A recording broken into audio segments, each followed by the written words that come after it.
Welcome to Amy Learns to Cook. I'm Eric, and on today's show, I'm going to make one of my favorite food groups. I'm going to make a ribeye sandwich, but today we're going to do it panini style. So I'm going to take some sourdough bread, I'm going to take some thin sliced ribeye, we're going to grill that, and then we're going to grill up some onion and mushrooms, and we're going to put it all on this bread, and then we're going to top it with lots of Swiss cheese, and then we're going to grill it panini style and press it all together, slice it, and it's just going to ooze wonderfulness. Ribeye sandwiches are one of my favorite comfort foods. In fact, it's almost as good to authorize Amy to buy some illegal pots and pans for her pan room. So don't take that as a hint, Amy, but that's how much I love this stuff. So won't you join me as I make my ribeye panini sandwich?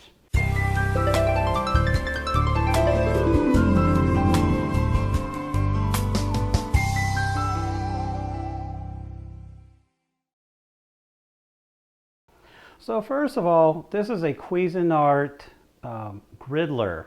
So this one has two plates that can be used as a grill, has little raised lines, but you can also flip it and do pancakes and stuff and eggs, and because it's all flat. But it also folds nice to do panini grilling and stuff. So we got this guy up to temp, and there are no knobs on here to show like what temperature it's at. You can only tell it you want on high or whatever. If you're grilling on the flat side, you can aim for 400 degrees, but it rarely gets and stays there, and that's a different discussion. But this thing is currently in the upper 300s, so it'll do an okay job. So that's good. I also have about a pound of white button mushrooms that I've sliced up, and I have half of an onion here as well.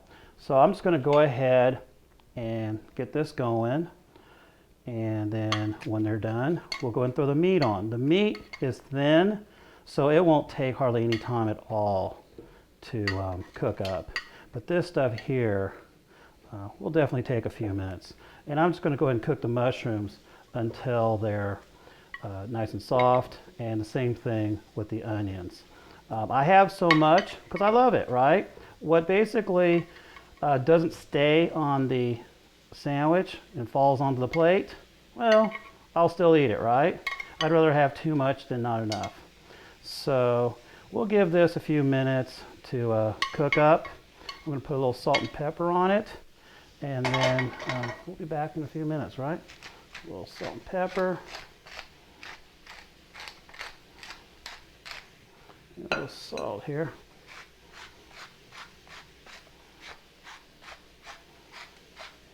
And then I'm just going to drizzle a little olive oil for fun, right?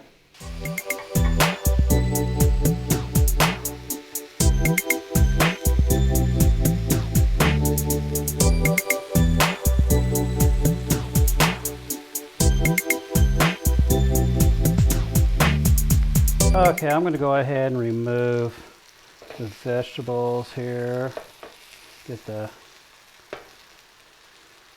onion off. It's getting all soft and translucent. A little bit of grill marks is always tasty. And let's get the mushrooms off.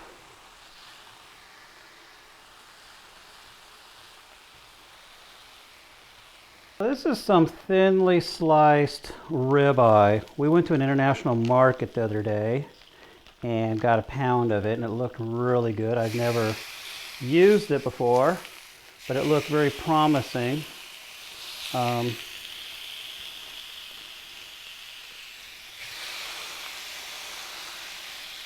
Just going to try to fling it around here, I guess, best I can. This is going to cook up really quick, probably within just a couple of minutes, because it is so thin. I'm going to go ahead and season it up. I'm going to put a little salt, a little bit of pepper. I'm going to go and flip it.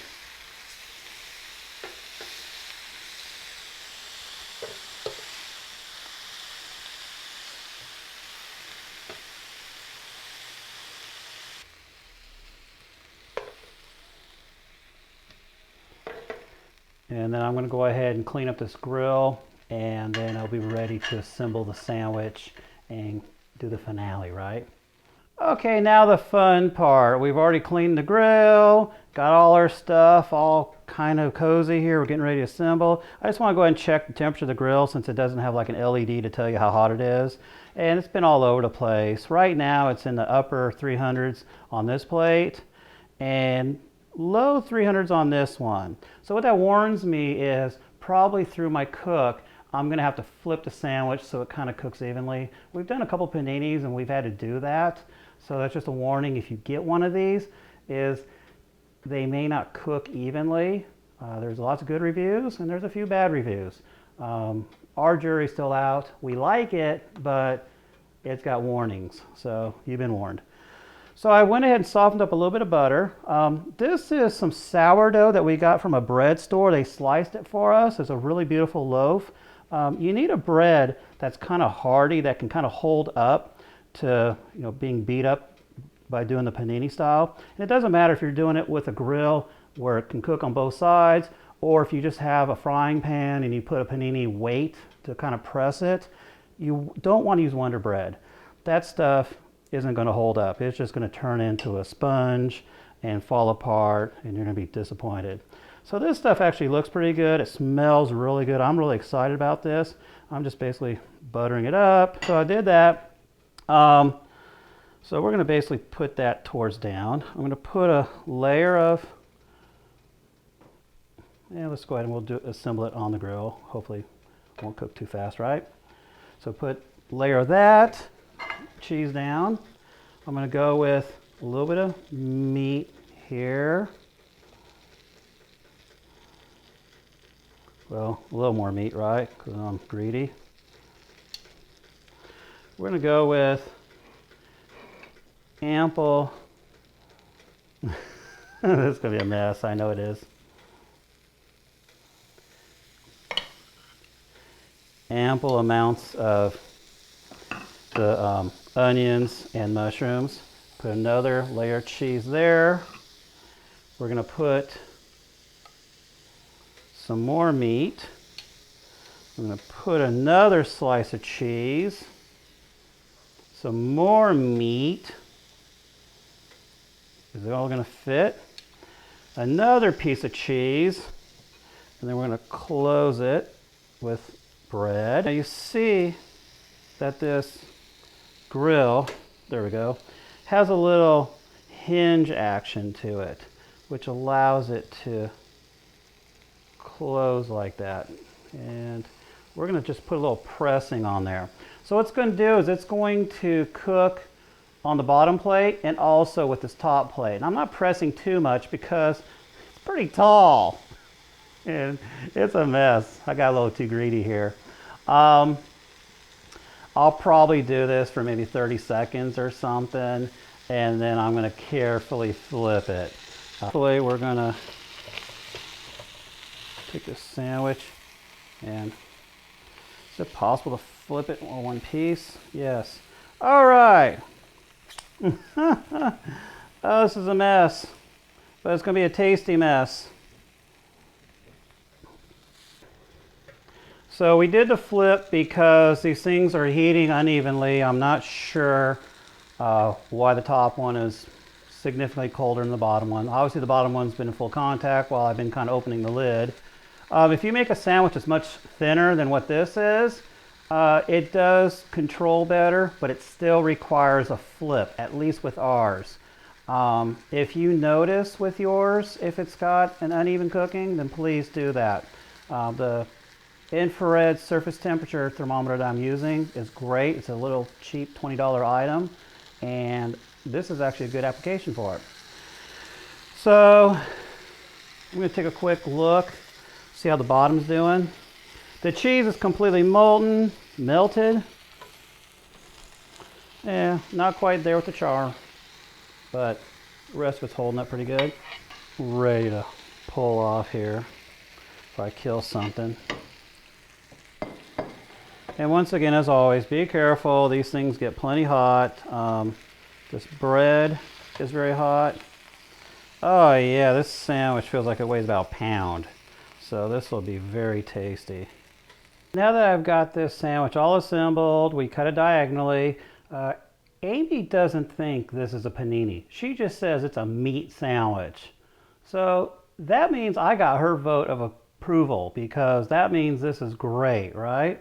But if you're going to make something on a smaller scale, it's probably going to be a little less messy, but it's still going to be equally tasty, right?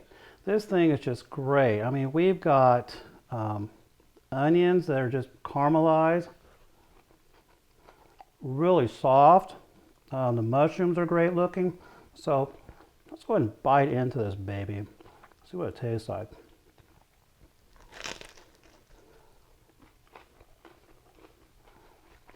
Got a nice crunch. The ribeye is just fantastic. Got plenty of cheese, got the mushrooms, got the onions, all the flavors are together. This is absolutely great. And you know, if I could just go to a restaurant and order something like this, I'd be happy. But it just doesn't get any better than this, does it? So I'm happy the way it turned out. We got a tasty sourdough that's nice and grilled on both sides. We've got the grilled, thinly sliced ribeye that was just seasoned with salt and pepper only. The mushrooms and onions were grilled only with salt and pepper and a little bit of olive oil, of course. And then just assembled with cheese alternating between layers and stuff.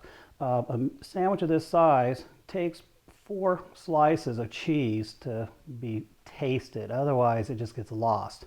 But this is fabulous. So I give this a 2 thumbs up. I'm happy with this. And I really hope that if you have the time to make a panini sandwich, either just take a regular frying pan with a weight and push down on your sandwich and then flip it and do the other side. Or if you have a panini grill or any kind of a griddle that has the 2 things, then that's great as well. The one that we have, and the temperatures are a little off. It's cute though, it works generally. So Amy hasn't made up her mind yet, but it seems to work sort of. So if you like this recipe, please subscribe and give us a like, and click below and leave a comment and everything. And go out to our website at amylearnstocook.com. And also visit us on Twitter and Pinterest at Amy Learns to Cook.